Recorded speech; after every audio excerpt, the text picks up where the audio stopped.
Assalamualaikum warahmatullahi wabarakatuh. Kita jumpa lagi, ketemu lagi dalam pembelajaran sains. Kita belajar bersama tentang peristiwa alam, tentang tubuh kita, tubuh manusia. Dan kali ini kita akan mempelajari tentang peristiwa yang terjadi pada tubuh perempuan, tubuh wanita, yaitu tentang siklus menstruasi, fertilisasi, dan kehamilan. Siklus menstruasi, fertilisasi, dan kehamilan ini dibagi menjadi dua bagian besar. Yang pertama, siklus menstruasi, yang kedua, fertilisasi dan kehamilan. Kedua hal ini, siklus menstruasi dan kehamilan, ini adalah dua hal yang berbeda. Kenapa berbeda? Karena terjadi tidak pada saat yang bersamaan. Ketika seorang perempuan atau wanita mengalami menstruasi, maka dia dinyatakan tidak sedang hamil. Dan seorang perempuan yang sedang mengalami kehamilan, maka pada saat yang sama dia tidak sedang menstruasi. Jadi menstruasi dan kehamilan tidak terjadi pada waktu yang bersamaan. Apa sih menstruasi itu? Nah, menstruasi adalah keluarnya darah, lendir, dan sel-sel epitel yang menyusun dinding rahim. Jadi pada saat terjadinya menstruasi, yang keluar tidak hanya darah, tetapi juga lendir dan sel-sel epitel yang menyusun dinding rahim. Nah, terjadinya menstruasi ini disebabkan oleh meluruhnya dinding rahim ketika sel telur atau ovum tidak dibuahi oleh sel sperma. Jadi ketika proses ovulasi atau pelepasan sel telur, seperti yang kita lihat di gambar ini adalah gambar organ reproduksi pada wanita. Di sini ada ovum yang dihasilkan oleh ovarium. Jadi ovum ini dihasilkan di dalam ovarium. Kemudian ketika ovum ini matang, maka akan ditangkap oleh fimbriae, keluar dari ovarium hingga sampai di oviduct atau tuba Fallopi. Ketika sampai di tuba Fallopi atau oviduct, tidak ada sel sperma sehingga tidak terjadi pembuahan atau fertilisasi. Nah, pada saat yang bersamaan, dinding endometrium itu akan mengalami penebalan. Ini dipersiapkan seharusnya untuk implantasi atau penanaman embrio setelah terjadinya fertilisasi atau pembuahan. Akan tetapi karena di sini tidak ada sel sperma, di oviduct tidak ada sel sperma, sehingga sel telur tidak dibuahi, maka sel telur akan terus menuju ke dalam rahim. Nah, dan kemudian akan luruh, sel telur ini akan luruh bersama dengan dinding rahim dan juga lendir sel-sel epitel dan juga darah melalui vagina. Itulah yang kita sebut dengan peristiwa menstruasi. Nah, terjadinya menstruasi ini juga dipengaruhi oleh hormon. Jadi hormon yang diproduksi pada tubuh perempuan sebelum menstruasi itu akan mempengaruhi terjadinya peristiwa menstruasi. Hormon ini ada hormon estrogen, progesteron. Estrogen dan progesteron ini dihasilkan di ovarium. Jadi estrogen dan progesteron ini dihasilkan di ovarium atau di indung telurnya perempuan. Sedangkan FSH, follicle stimulating hormone, dan LH atau luteinizing hormone ini dihasilkan di hipofisis atau kelenjar pituitari yang berada di otak. Nah, ini hormon yang mempengaruhi terjadinya menstruasi. Berikut kita lihat, ini adalah gambar siklus menstruasi. Nah, perhatikan, jadi siklus menstruasi itu dibagi atas 4 fase yang berlangsung selama 28 hari. ya. Nah, akan tetapi siklus ini berbeda antara satu perempuan dengan yang lainnya. Jadi 28 hari itu secara umum bisa jadi lebih atau bisa jadi kurang. Hanya saja ini yang secara umum terjadi siklusnya itu satu kali dalam 28 hari atau 4 minggu. Bisa menjadi 30 hari 1 bulan atau 35 hari dan seterusnya. Tergantung kondisi fisik, kemudian hormon, stres dan lain-lain. Nah, ini gambar yang merah-merah ini adalah dinding rahim atau endometrium. Ya, ini adalah dinding rahim atau endometrium.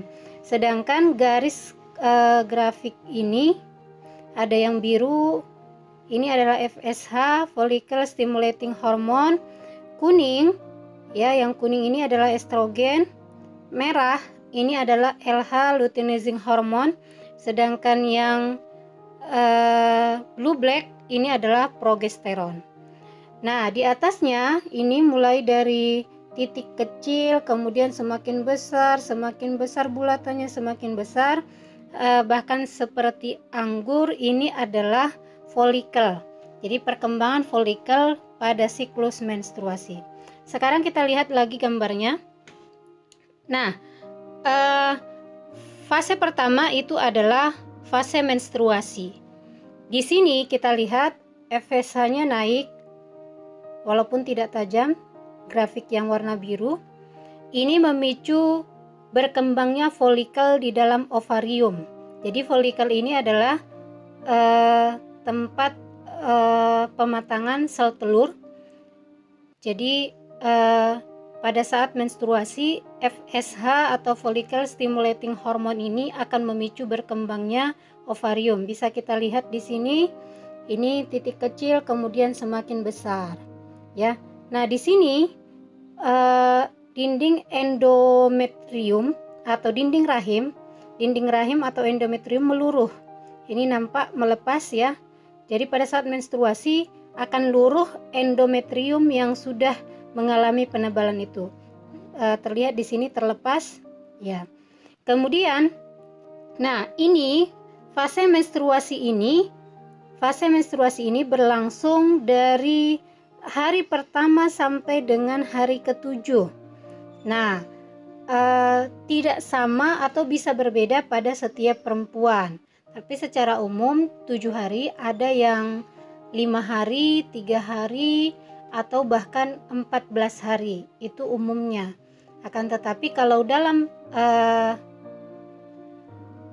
Islam, pada umumnya itu dianggap darah menstruasi ketika terjadi 1-14 hari. Tapi apabila sudah lebih atau lewat 14 hari, maka perlu diperiksakan, boleh jadi itu adalah darah penyakit. Nah, setelah fase menstruasi yang berlangsung selama 7 hari atau 5 hari atau sampai 14 hari, maka fase berikutnya adalah fase praovulasi atau proliferasi. Fase ini kita perhatikan grafiknya, hormon FSH, grafik yang warna biru, garis biru, ini tetap memicu berkembangnya folikel. Jadi kadarnya atau tingkat hormon di dalam pituitari itu, FSH ini tidak berkembang atau tidak bertambah banyak. Dia bertambah tapi tidak signifikan, tidak drastis, ya. Pertambahan FSH tidak drastis, tapi tetap memicu berkembangnya folikel. Kita perhatikan di sini folikelnya ini semakin besar, semakin besar, semakin besar. Jadi dia semakin besar pada fase praovulasi. Di sini folikel semakin besar dan semakin besar. Nah, selain berkembang, kemudian folikel ini menjadi matang. Kita lihat di sini folikelnya menjadi matang. Ini dia, folikelnya menjadi matang. Kemudian di sini folikel akan menghasilkan hormon estrogen dan progesteron. Jadi pada saat folikel matang ini, kemudian dia menghasilkan hormon estrogen, estrogennya meningkat, ya, juga progesteron, mulai muncul progesteron, ya, garis yang warna blue black atau biru dongker. Jadi estrogen di sini meningkat, dan ini memicu terjadinya penebalan dinding rahim. Ini endometrium, pelan-pelan dia akan menebal, bertambah tinggi. Jadi akan semakin teballah dinding rahim yang dipicu oleh estrogen dan progesteron. Kemudian selain itu juga hormon LH semakin meningkat drastis hingga pada saat fase ovulasi di hari ke-14. Di hari ke-14 ini fase ovulasi, yaitu pelepasan sel telur dari ovarium. Kita perhatikan semakin menebal dinding rahimnya. Dinding rahim semakin menebal, dan hormon LH ini garis yang warna merah, grafik warna merah, meningkat tajam. Jadi dia meningkat tajam drastis, ya. Inilah yang memicu terjadinya ovulasi atau pelepasan sel telur dari folikel yang matang. Jadi dikeluarkan, ini dia titik kecil yang bulat ini dikeluarkan dari folikel yang matang atau dilepaskan.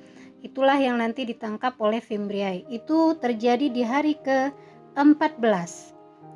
Kemudian setelah ovulasi maka berlangsung lagi peristiwa fase sekretori. Nah, di fase sekretori, folikel ini yang telah melepaskan sel telur, ini folikelnya, dan sudah melepaskan sel telur, jadi tidak ada lagi sel telur di sini, akan berubah menjadi corpus luteum. Jadi tadi folikel, graf, sekarang sudah menjadi corpus luteum. Dan sel telur yang dilepaskan tadi dari ovarium, dilepaskan dari folikel ini tadi, kemudian akan ditangkap oleh fimbriae. Fimbriae itu yang seperti jari-jari, ya, dan bergerak menuju tuba Fallopi. Nah, jika sel telur tidak dibuahi, maka corpus luteum ini tidak lagi memproduksi hormon estrogen dan progesteron. Jadi corpus luteum ini tidak lagi dia memproduksi hormon estrogen dan progesteron. Makanya di sini kita perhatikan estrogennya turun, progesteronnya juga mulai turun. Nah, ini tidak lagi diproduksi ketika tidak dibuahi, sel telurnya tidak dibuahi. Nah, rendahnya hormon estrogen dan progesteron di sini, inilah yang memicu luruhnya jaringan pembuluh darah nantinya. Jadi dia akan meluruh setelah 28 hari ini. Sel telur yang sudah dilepaskan tadi tidak dibuahi oleh sel sperma, kemudian akan luruh bersama dinding rahim. Jadi dinding rahim ini menebal, tapi setelah hari ke-28 ini dia kembali akan meluruh karena tidak dibuahinya sel telur oleh sel sperma. Begitulah peristiwa siklus menstruasi ini terjadi secara berulang-ulang, periodik, ketika dimulai dari pertama kali seorang perempuan mengalami menstruasi yang pertama hingga sampai masa menopause. Ini adalah organ reproduksi pada wanita, di mana sel telur dihasilkan oleh ovarium atau indung telur. Jika sudah matang sel telur yang di dalam ovarium, maka akan ditangkap oleh fimbriae, dibawa keluar dari ovarium menuju oviduct atau tuba Fallopi. Nah, ketika sampai di tuba Fallopi tidak ada sel sperma yang membuahi, maka tidak akan terjadi fertilisasi sehingga sel telur terus berjalan menuju rahim atau uterus. Dalam perjalanannya menuju uterus, sel-sel dinding rahim mengalami penebalan Kemudian pada ketika hormon FSH, LH, dan progesteronnya mendukung, maka sel telur bersama dengan sel-sel dinding rahim akan meluruh bersama lendir dan sel-sel epitel juga, karena tidak adanya janin yang menempel pada dinding rahim. Tidak terjadi pembuahan dan pertumbuhan janin, maka terjadi proses menstruasi. Nah, kalau tadi adalah siklus menstruasi, selanjutnya adalah fertilisasi dan kehamilan. Apa sih fertilisasi itu? Nah, fertilisasi itu adalah proses peleburan inti sel sperma dengan inti sel telur sehingga terbentuknya zigot, atau sering dikatakan ini adalah pembuahan. Pembuahan sel telur oleh sel sperma sehingga terbentuklah zigot. Jadi peleburan sel sperma dengan sel telur menjadi zigot. Nah, ini terjadi di tuba Fallopi atau ovidak. Ya, terjadi di tuba Fallopi atau ovidak. Ini terjadi pada organ reproduksi wanita ya. Nah, fertilisasi ini hanya akan pada fertilisasi ini hanya akan ada satu sel sperma yang berhasil membuahi satu sel telur. Jadi pada saat terjadinya masuknya sel sperma ke dalam organ kewanitaan itu sangat banyak, akan tetapi yang berhasil membuahi sel telur atau penetrasi sel telur itu hanya satu, dan itulah nanti akan berkembang menjadi zigot. Nah, setelah zigot terbentuk pada fase fertilisasi tadi, jadi setelah fertilisasi zigot terbentuk, maka zigot ini akan melakukan pembelahan. Jadi terjadi pembelahan sel menjadi morula yang seperti anggur, blastula, dan kemudian embrio yang berkembang ini akan bergerak menuju rahim. Itulah tadi kenapa dinding rahim mengalami penebalan, itu dipersiapkan untuk tempat implantasi embrio di endometrium. Jadi tempat ditanamnya atau tertanamnya embrio di endometrium, sehingga inilah yang disebut dengan kehamilan. Jadi pada saat embrio itu sudah tertanam di endometrium, dinding rahim, inilah yang dinamakan seorang perempuan atau wanita mengalami kehamilan. Dan kemudian embrio yang berkembang ini, embrio ini akan berkembang di dalam rahim seorang perempuan sampai dengan masa kelahirannya itu sekitar 9 bulan 10 hari. Dan lagi-lagi ini hanya secara umum, terkadang ada yang prematur, kurang bulan, atau ada yang lebih. Jadi secara umum embrio itu berkembang di dalam rahim seorang wanita, seorang ibu 9 bulan 10 hari. Nah, itulah kenapa seorang anak harusnya menghormati dan berbakti kepada ibunya, karena seorang ibu membawa janin di dalam kandungannya. Kita berada di dalam kandungan ibu kita selama 9 bulan 10 hari, dibawa kemana-mana, sehingga Rasulullah mengatakan hormatilah ibumu itu sampai 3 kali baru kemudian ayahmu, karena besarnya pengorbanan dan perjuangan seorang ibu ketika mengandung dan melahirkan seorang anak. Oke, kita lihat ini proses terjadinya fertilisasi dan kehamilan. Sel telur yang sudah matang yang dihasilkan oleh ovarium keluar dari ovarium, ditangkap oleh fimbriae. Peristiwa ini yang disebut dengan pelepasan sel telur atau ovulasi. Sel telur ini kemudian akan bergerak menuju ovidak atau tuba Fallopi. Nah, pada saat yang bersamaan, sel sperma yang berhasil memasuki organ kewanitaan terus bergerak menuju ovidak atau tuba falopi sehingga sampai bertemu dengan sel telur. Dari sekian banyak sel sperma yang berhasil masuk dan mencoba penetrasi memasuki sel telur, itu hanya ada satu pada umumnya yang berhasil menembus sel telur. Jadi hanya ada satu sel sperma yang berhasil menembus sel telur. Ini dia sperma yang berhasil menembus sel telur sehingga terjadi fertilisasi dan terbentuklah zigot. Nah, zigot ini kemudian akan mengalami pertumbuhan dan pembelahan sel menjadi 2 sel, 4 sel, kemudian inilah yang disebut dengan morula, blastula, dan terus berkembang menjadi embrio, kemudian terus bergerak menuju rahim dan tertempel atau tertanam di implantasi di dinding rahim. Kemudian embrio ini akan terus berkembang selama kurang lebih 9 bulan di dalam rahim seorang ibu.